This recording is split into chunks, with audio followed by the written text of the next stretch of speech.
I think we'll kick off. So welcome everybody. It's great to see so many people on my screen here in front of me. For those of you that don't know me, my name is Damian Hills. I'm a member of the board and a member of the executive committee of the Chamber of Commerce in Singapore. Actually, for those of you that don't know, the board comprises 12 elected individuals and 6 people on the ExCo who are a little bit closer to the day-to-day management team in the governance of the Chamber. Thanks for joining us this evening. We are expecting 90 or so people, so it's a great turnout for an online event. The technology is new to us all, but thankfully I'm not responsible. Helen of the Chamber team is responsible, so she assures me it's all going to work perfectly. No pressure there then, Helen, but we're looking and we're counting. Over the past few months, you may have noticed that in the new circumstances, the Chamber has had to adapt very rapidly and produce content in different forms, and they've done a fantastic job in doing that, including webinars and podcast content. And just recently, we've heard from Larissa Tan, the CEO of Vandra Electrics, Singapore's first electric-powered hypercar manufacturer, and last week from Claire Williams, the deputy principal of the Williams Formula One team. And if you didn't see that, it was fantastic insight. David Kelly, the executive director of the Chamber, interviewed Claire. Very insightful, very personal, and it's been picked up and relayed on lots of media. So a great feather in the cap, actually, for the Chamber. A great event. But despite all of that digital innovation, one thing that the Chamber's not been able to deliver, which is a normal part of their activity, obviously, is networking. And the hope is that this evening's first inaugural digital networking event goes some way to replacing what's been missing over the last couple of months when we've all been stuck at home. I need to give you a bit of housekeeping to make sure that the functionality works. So I'm going to read a few things out here, make sure I get them absolutely correct. When you're in the main room, so we're all in the main room now, when you're in the main room, could you please stay on mute? But when we do break out into the smaller rooms, which we're going to do on several occasions, please don't. Please open up your device or whatever so that we can hear you speak. That's the whole purpose of the evening. The content box is going to be open throughout. So the comment box rather is going to be open throughout. So do share any thoughts and comments that you've got and look out for messages that will pop up on the screen. They'll be there to prompt discussion as well in the breakout rooms. If you've joined on a Zoom account that is different to the Zoom account that you registered with, you may find yourself sent to the wrong room when the breakouts occur. So if you could ensure that you're correctly named, and you can probably tell by looking at the screen, that you're correctly named, we'll make sure that you are then moved around to the room that you should be in. So at that point, that's enough from me. We're going to hear a short introduction from one of the members of each of the committees, in most cases the chairman or the chair lady, with a bit of a focus, a bit of a discussion, a bit of a description of what is the current focus of each committee and what's the agenda that they're following, and of course how people can become involved in those committees. And we're going to start with energy and utilities, and that's Tim Raquel. So Tim, if you could unmute your mic and give us a couple of minutes about energy and utilities, that would be fantastic. Thank you very much. Good, yeah, thank you very much, Damian, and thanks Helen for organising all of this. Hope everyone can hear me fine. Very good to join all the Chamber events this week, particularly the AGM, which I think went very well. A quick update on energy. We've got a very active committee. We've got companies like some of the big UK-based energy majors like your BPs and Shells, all the way through to renewable energy developers like Infraco Asia, who've got about 40 projects around the region, and that's everything from kind of solar to wind to run-of-river hydro. We've also got Singapore being Singapore, we've got professionals, we've got technical, legal, financial, and also kind of, just typical consulting type people. We've got some recent joiners, so we've got the Carbon Trust, who recently moved to Singapore. They're part of that as well. And I see that we've got some members here. We've got 2 members on our committee who are also on the Sustainability Committee. So when we break up in a little bit later on, we'll have that overlap. And I think, that's key. Energy is obviously undergoing a big transformation right now. We've had events this year focusing on the decarbonisation of shipping, which we did with the Transport, Logistics and Supply Chain Group. We looked at what's happening around finance, and Ben, who's going to join us later on, is led a very good session with not just banks but financial institutions, saying, is COVID going to affect the pace of energy transition? So this kind of movement from old world fossils into kind of new world renewable energy. And that was a really, really good discussion. We've got events coming up, which will be joint events with sustainability on circular economy, and Mark Florance is taking the lead on those. And one thing that's aligned to all of that is hydrogen economy. I don't know if people have heard of that, but we can discuss that in the group. But Singapore has got a study led by the Prime Minister's office to say, will hydrogen play a role in the economy? And the UK is a leader in this. And so we've reached out to the British High Commission. Cara Owens, the High Commissioner, is going to champion that event for us. So that's going to be quite exciting as well. So we've got a number of things on the agenda. We're going to look at like the future of aviation fuels. Again, I think if James is on there, we're going to, from Transport Group, we're going to have that coming up. And this is all to do with what's happening. So originally it's going to be COP26 this year. I don't want to take thunder from Sustainability Committee, but we really see this kind of this whole drive towards a transition, and it will be decades long transition, what that means in the run up to COP26. And I was hoping 2020 would be a year of what I call sensible conversations. I don't think we had very sensible conversations generally around the world last year on climate change, but there were conversations. But I was hoping in the run up to COP26 that we would have some real kind of practical discussions, like what does it mean? How do you finance it? What's the pace of change going to be?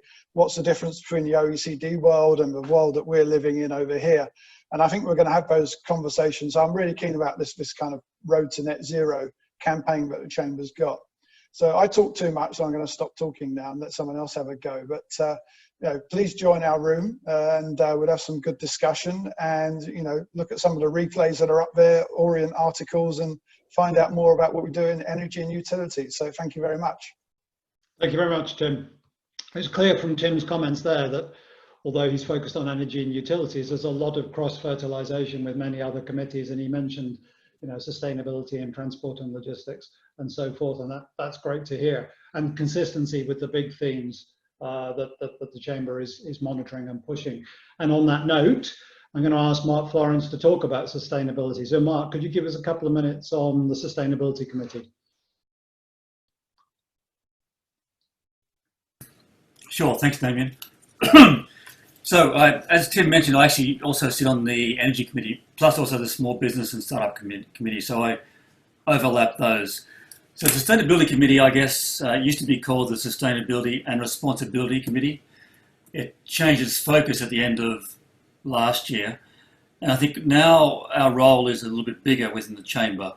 So previously it was really just looking at social responsibility and that sort of thing. Now there's a really quite a big focus, I think, on getting the right people in the committee, and we have quite a broad range of people there. My background is investment banking, but I'm actually involved with a fund called Climate Investor, and that fund invests in renewable energy. So that's my sort of into sustainability and to energy, and there's people from, say, Carbon Trust and Diageo and McLaren, and quite a few big UK companies are involved in the sustainability side. And I think it's no longer a niche thing, it's obviously the future. And our sort of focus as a committee, I think, is really three or fourfold. Firstly, we want to make sure that we help the Chamber itself and its members, but more importantly, the Chamber, become carbon neutral, and they want our assistance there. We are really quite connected with the HICOM, and one of our members, Nikki, she is in the HICOM, and she sits on both the Energy Committee and the Sustainability Committee. And Nikki and us, and Tim's quite involved in this as well, we all have been involved in this, I guess, theme of road to net zero and leading up to COP26. So in the next 18 months, we'll be holding a series of events, which, as Tim mentioned, the first one was launched with the decarbonisation of shipping event. But we have a number of events coming up which has a sustainability link. So the committee itself, I think, will be sponsoring or co-sponsoring quite a lot of the events in the next 12 to 18 months. I think probably lastly, we are trying to make sure that we're involved with all the other committees in the chamber. And that means that we try, to the extent we can, have a member from each committee sitting in our committee. At this point, I think we have, of the 12 committees, we're one, so there's 11 more. There's, I think, 8 committees now have members from the Sustainability Committee sitting on their committee. So that really helps make sure that the message comes out throughout all different committees. And the more obvious ones are things like transport and logistics and energy and those sort of committees where sustainability is very obvious. And I think that's probably about it, Damian. Thanks, Mark. Good overview. Thank you very much indeed. I'm going to now ask Suzy Goulding, so Marketing and Communications. Suzy, could you give us an introduction, please? Sure, thanks, Damian. Hi, everyone. Thanks for joining us tonight. I co-chair the Marketing and Comms Committee with my lovely co-chair, Andrew, who's also in the event today. Really what the committee tries to do is drive and share best practice within marketing and comms and share our experiences. And one of the things that we've found, I think we've all found really valuable over the last few months while we've been in lockdown, is supporting each other.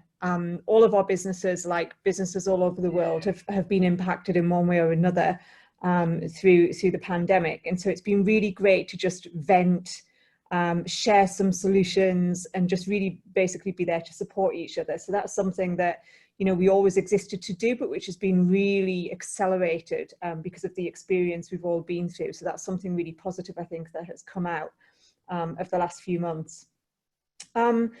In terms of the committee makeup, we're a mixture of agency and in-house marketers and communicators across quite a broad spectrum of sectors and experience and skill sets. So we have PR people, we have video producers, we have digital experts, we have events experts. So we cover the whole gamut of marketing and communications. So given what we're there to do, what we've done over the last few months is a couple of things to really help support the marketing and comms community in Singapore.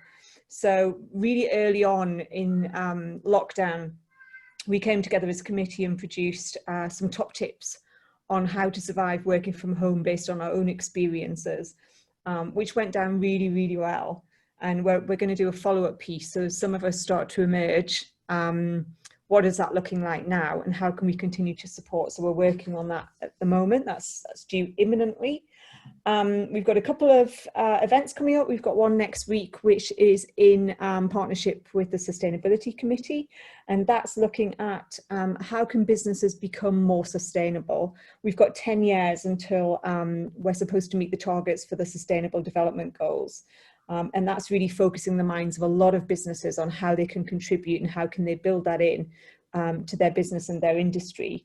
So we've got a stellar panel lined up, really excited about that event, and that's on the 18th. And then we've got another event in planning, which is around digital marketing. So there's lots going on. If you're interested, if you work in marketing and comms, I would say really do think about joining us. We're always keen to have new members on board. We're always keen to bring new expertise in. We'd really love to get some more younger members. We've got some young members on the committee. I can see Freddie's there, but it'd be really lovely to get some really young marketers who are maybe just starting out in their careers, so that we can learn from them just as much as we can share our experience with them. And I think that's about it from me, Damian. Thank you very much, Suzy. I know we saw that piece go out very early when we went into lockdown about how to survive, and I know a lot of people have accessed that and it's available on the web, so good to see us getting out ahead. Next we're going to turn to information and communications technology, which is Hitan. Is Hitan online? Helen, I can't see him. I don't think Hitan's here yet. Martin is here, if Martin would be happy to share a little about the committee. Hang on, I think he's just been admitted, Hitan. Oh, he has, yeah. He's on his way in. Mission control shows him coming on board.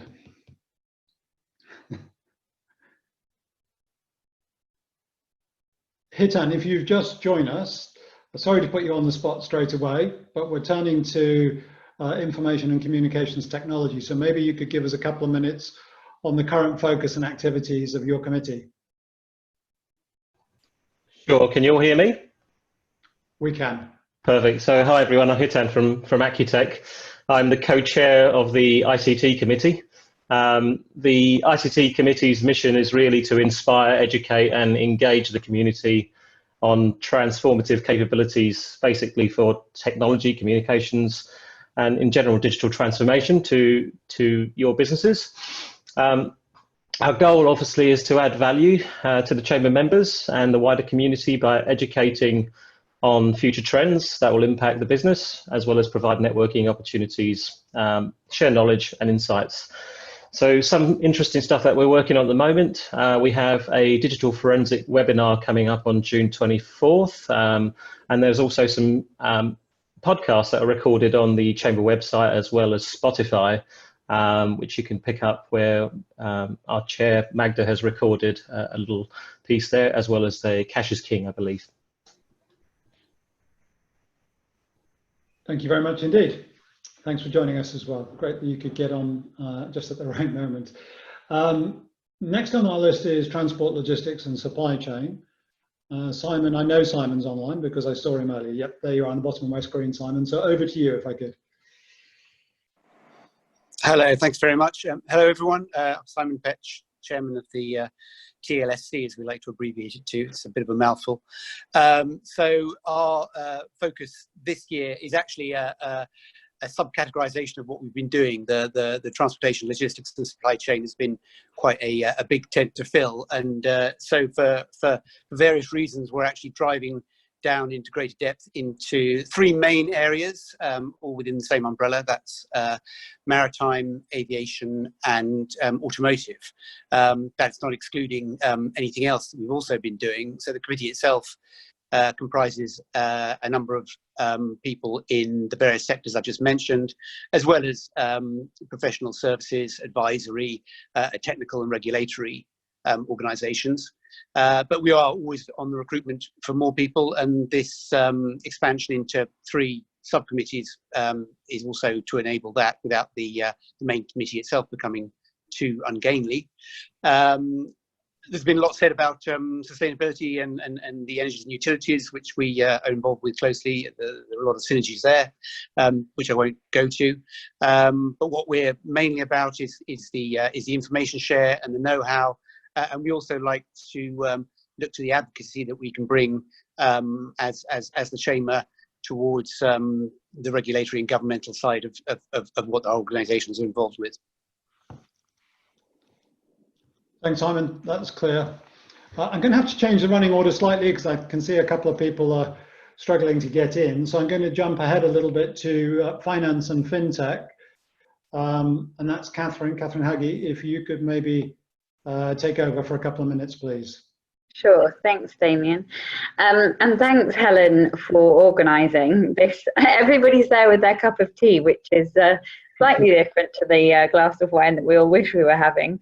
But networking is a very important aspect, and well before lockdown we went around the committee and asked why everybody was here, and one of the core aspects that came out was the networking. So well done for pulling it together in these difficult times. So we are finance and fintech, and I would say that the agenda and the drive in the committee does swing very much according to the environment that we're working in. And at the moment, it will probably not come as a surprise that the topical area is the fintech, as we and the banks and the industry as a whole accelerates in their technology, basically. So that there's lots of points to discuss around fintech, and there's a lot of very senior and very knowledgeable individuals on the committee that enable very interesting discussion around fintech. One of our aims has been and continues to be helping UK startups or more established businesses in the UK coming to Singapore and using Singapore as their platform to launch into Southeast Asia or maybe Asia more widely. So we're sort of positioning ourselves to be a point of contact for businesses looking to start up in this area. So again, if there are potential committee members who feel they've got something to offer in that respect, that is one of our core aims. On the finance side, at the moment, it's very topical discussion around sustainability, of course. We are involved in the road to net zero. ESG comes up time and time again. As investors perhaps rethink their portfolio or restructure their portfolio at this time, as the markets have been unstable, although some interesting things going on. Perhaps diversification and looking at different investments and pushing, hopefully, climate higher up investors' agenda comes up time and time again. So that takes me on to some of the events that are coming up and some of the podcasts that exist. There's a particularly good podcast out there which Bruno, who's on the line, did with our FinTech co-chair with Stashaway. They were talking about digital payments and end of cash and lots of interesting things, which I think we'll all be able to quite easily relate to. I mean, FinTech can be seen as this difficult subject, but it's really impacting everything that we do. So that's out there. We have an event coming up on climate change and financial risk, which is a webinar. And there's a bit of regulation in there, but again, I think topical, particularly on our road to net zero. And then another event that's coming up, which I don't think is being marketed just yet, but it's on the cusp, is around AI, and I think the title is Everything It Takes: Personal Data Protection and AI. So this is particularly interesting, I think, from a trace and trap app point of view. The tagging which Singapore is producing, the UK aspects, that it's in the afternoon, and an author, barrister, I believe, from the UK, who's very knowledgeable in this area, will also be online. So obviously track and trace equivalent is being trialled in the UK and potentially launched quite soon. So it's looking into technology around that and perhaps some of the risks there. So hopefully some good events coming up. And again, from a welcome point of view to anybody who wants to be on the committee, I think, you know, if you're interested in finance and want to talk about it, we'd welcome you, and particularly from the FinTech side, if you feel that you can assist landing companies, that will be high on our agenda. Thank you very much, Catherine. Well sold. But some very topical and timely events, it sounds as if you have coming up in the near future. I'd like to talk about, or more accurately, Nicole, one of the Chamber team, to talk about our newest committee, which is Healthcare and Life Sciences. So, Nicole, if you could give a bit of context to that committee and their establishment and their focus, that would be very helpful. Thank you.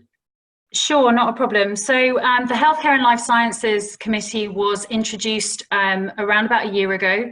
It's taken a little time to build up some momentum in the sense of them working out what their format is and where their kind of key strategy is around supporting the healthcare and life sciences industries.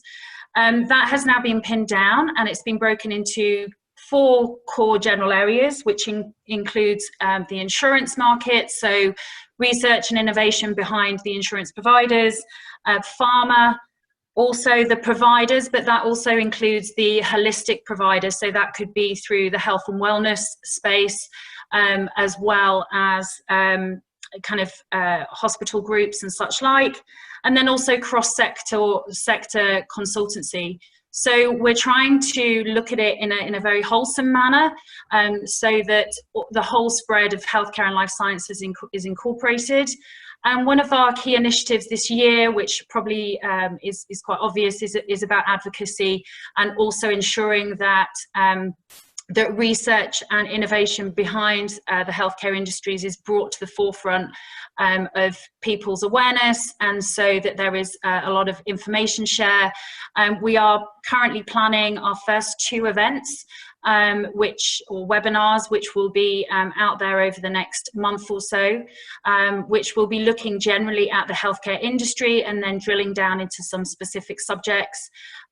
We are also on a big recruitment drive, so given this is a relatively new committee, we are using the great contacts that our chair, Talia, has, who is the MD of Asia Care Group, the consultancy firm, and we are going out directly to organisations that fall into one of those 4 categories that we don't have within the realms of the chamber. So hopefully, over the coming year, we will be building out a fulfilled group that have a whole different skill set to what we already have, and can also bring some great thought leadership, obviously in an area that I'm sure we're all very mindful of, give it being healthcare and life sciences.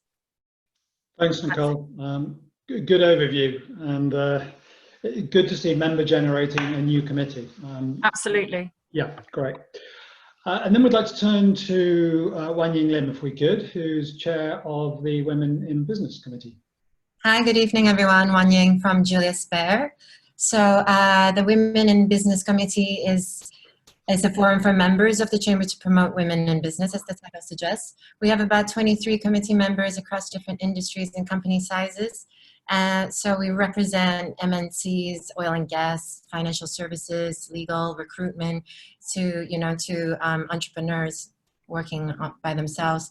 What is beautiful about our committee is that when we start discussing and best practice sharing, we are filled with so much passion.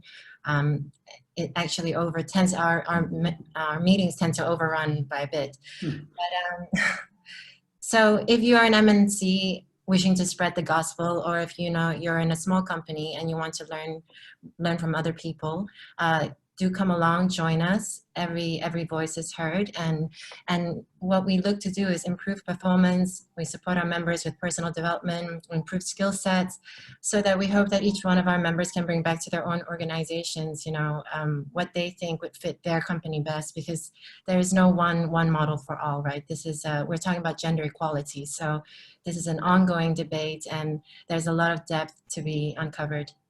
With that, we just recently ran quite a successful event on positive psychology during challenging times. This is like an on-demand webinar that's available on the BritCham website. So if you have 1 hour to spare, please do click through. And also, if you go onto our Women in Business Committee page, you'll see a lot of resources by Mercer. I'm looking Lean In, Asia Pacific, PwC. So if you want some good quality research on gender equality, click through the links there. And I'd like to say hi to, I see 5-6 of our committee members. So hi, everyone. Nice to see you here. Thank you. Do join us. Thanks, Wan Ying. They've obviously turned out in force for your committee, which is great. Can I then go on to leadership, talent, and professional development? Don, I know you're online. I saw you a little bit earlier. Did indeed. Hi, everybody. My name is Don Rapley. I'm the co-chair of the Leadership, Talent and Professional Development Committee, which I co-chair and under the guidance of Joe Tofield, who no doubt many of you on the call know. And Joe's just been re-elected chairman for a second term, so congratulations to Joe. Look, we've got a very vibrant committee. There are probably 22 of us who are really active members. Since we've been into lockdown, we've probably had the highest attendance that we've ever had, because we've got a really engaging format, which is conversational. We do breakout groups where people get to network. Catherine was saying how important it is that people want to connect to network. So we devote a lot of the time that we spend together to allow our committee to network with each other. We've got people from recruitment industry, from education, from banking, consulting, legal and finance, and quite a heavy input of people from learning and development as well. And interestingly, there's overlap with what Women in Business and D&I are doing, but our main purpose is to help members, not just in our own committee, but also in the BritCham community, to lead their businesses across the region, to provide insights, to create events, which obviously now are going to be much more virtual, but also thought leadership around the themes of leading across cultures, but also developing engagement, which is really the theme that we're focusing on in 2020, and also how do organizations develop talent. So we've got a really interesting change in the mix of what we're doing. I saw Anne Morgan is on the call with us tonight. Anne has been our standard bearer in inventing podcasts for the entire world. I'm joking, but we started a series with Chris Short and with Jed, so we've already done 2 podcasts, and there are more in the pipeline. Any of the events that we do can be either panel events or podcasts. So we're doing, I'm going to make a plug for an event we're running soon, which is around how do leaders engage and communicate with their teams, and we've got a fantastic panel with Cara Owen, who's the High Commissioner. We've got somebody from Facebook, somebody from DTI, and also the head of SAGE in APEC. And what's interesting is that the committee we're all contributing to these events. There's at least 3 or 4 of us who are involved in looking at the angles that we want to take on these events, but also participating in organizing the events. So really an encouragement for anybody who's interested in leadership and wants to contribute, to network with our group, but also to serve the wider BritCham community with thought leadership about leading their business across the region. Thank you, Dom. I think we have 3 committees to cover. So maybe firstly, if we could go to Startup Entrepreneurs and Small Business. Lara, I know you're there, I saw you, yes. Lara, over to you. Hello, thank you, Damian. Hello, everybody.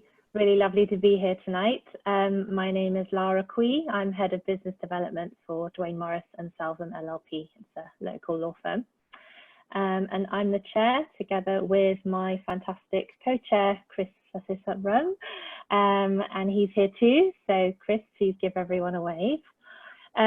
Our friendly committee has 25 members from a very diverse range of sectors, very mixed, just like everyone else's committees. So IT, digital media, retail, food and beverage, training and development, HR, recruitment, legal, international trade, corporate secretarial, financial services, health and wellness, and energy.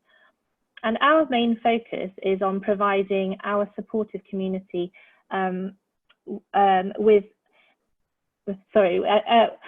reading this. Our focus is on providing a supportive community for solo entrepreneurs, startups and small businesses, because our meetings offer opportunities for collaboration and the sharing of the challenges that are facing our members. And since many of our members work either alone or as part of a small team, the committee offers a larger group of colleagues to bounce ideas off and from whom to seek advice and assistance. And we wish to support each other by using each other's services and recommending each other to our members so that everyone feels that they're gaining tangible value from the chamber. So this is one of our key things that we really try and promote amongst each other. And we create events that we think will be particularly relevant to our members and support them at every stage of their journey. We try to collaborate with other committees as much as possible as well. In the past, we've run a very good startup series and covering topics such as corporate tax, directors' duties and employment law. And we've also put on events relating to design thinking, B2B selling, antitrust, and most recently, a webinar on M&A. We've also done 2 podcasts, one called Cash is King and HR in Times of Crisis. We've also got quite a number of new events lined up, so please do watch this space for those. And quite a lot of our committee are here tonight, so it would be really great to meet some of you tonight. And if you're interested in joining our committee, please do reach out and talk to one of our committee members. So I look forward to seeing you later. Thank you. Thanks, Laura. That's great. Next, we turn to the Built Environment Committee. That's David McInnes. David, if you could give us a couple of minutes on your committee, please. Yeah, Damian, thanks very much. And hello, everyone. It's great to see the Chamber community again and be with you again, although in a slightly digital format. I'm Dave, and I look after the Built Environment Committee. So briefly, in 2 minutes, I thought I'd just cover who we are and sort of what we're about. Over the last year, we transitioned quite a while ago now from the construction group to the built environment. And so we spent quite a lot of time expanding our committee. So now we have a lot of representation from a lot of different disciplines and cover quite a broad range. So we have the consultancy and the real estate services firms like JLL and CBRE. More recently, we brought on Greengate Advisors. And then another different sort of topics in industries as well. So space design and fit out firms, the larger landlords or the larger tenants. And we're also looking at the expertise we have on the committee. So we're bringing on some legal expertise, sustainability experts, which you can imagine in the built environment, sustainability is always been a key theme for us and continues to become even more important as we move forward. And also industry body and representatives from those sort of RICs and those sort of guys. So we're looking for more members to join us. We're looking for some more expertise in construction. So if you're interested in anything in the built environment, from talent, legal, recruitment, or spaces, we'd be interested to have you with us. And in terms of what we're about, generally the built environment is a pretty wide topic and can cover so many different disciplines. So we have an annual event which we host at the beginning of the year for a market update, and that does two things. One is it gives the members sort of an update on the industry, but it also allows us to identify the topics that are interesting to our members, and we try and put our agenda around that. Unfortunately, this year it was put into a digital format, so it was a pre-recorded format because of the COVID situation. And not only did it affect that particular event, it sort of affected all of our entire calendar, because as you can imagine, the built environment has been extremely affected by this. So we did have a webinar last month around the effect of and impact of COVID on the construction industry. So if you're involved in contracts in the construction industry or in the built environment, I really recommend you get on that. We had a great panel and some guys from Clyde & Co who helped us with that. Currently, my co-chair, Alistair from Greengate Advisors, he's doing a series of podcasts in sort of a style of fireside chats with various different speakers on various different elements of reopening offices and returning to work. And it's not just about the physical space. So it's about the psychology and the well-being of staff, health, and how we build places and spaces for health, and also business continuity as well. And then later in the year, we hope to sort of move on to the more regularly scheduled programming. So we have some sessions planned around the residential market in the UK, cybersecurity. Obviously, as we move to smart buildings and connected spaces, there's a huge element of cybersecurity that goes along with that. And also servitization and how we're seeing the servitization of commercial office space and even retail space in some instances. So yeah, so that's a little bit about us.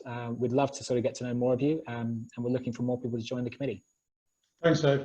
And some more examples there of how the committees and the chamber can react very quickly in an agile way to the changes in circumstances that COVID have presented, and you talked to that a little bit, and also the overlap a little bit with sustainability. So good to hear. Now we have one committee left to cover, which is diversity and inclusion. I know Andrew Ashman was trying to join the call. I think he has failed to do so. We do have Nadej online from that committee. I don't know whether, putting you on the spot a little bit, you might have a minute to tell us a little bit about the activities of diversity and inclusion.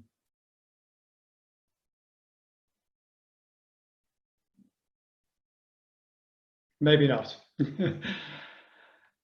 Helen, I don't know whether somebody from the chamber team, maybe Helen. Yeah, hello, can you hear me? Oh, we can, we've got you now, Nadej. You've unmuted yourself. Yeah, excuse me. I might not be the best person to talk about it, but Sabina is always attending the meeting, so I'd rather she present everybody because I didn't attend the latest event. If you No don't problem. mind, Sabina. Yeah. Sabina, over to you. Hi, good evening, everyone. So the D&I committee this year has been focusing on different areas. In the current crisis, they're focusing on a lot of mental health issues.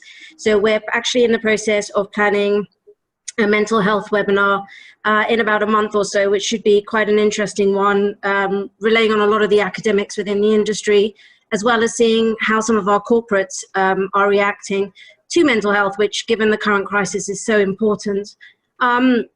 June is also Pride Month, so we've been focusing a lot on Pride related topics.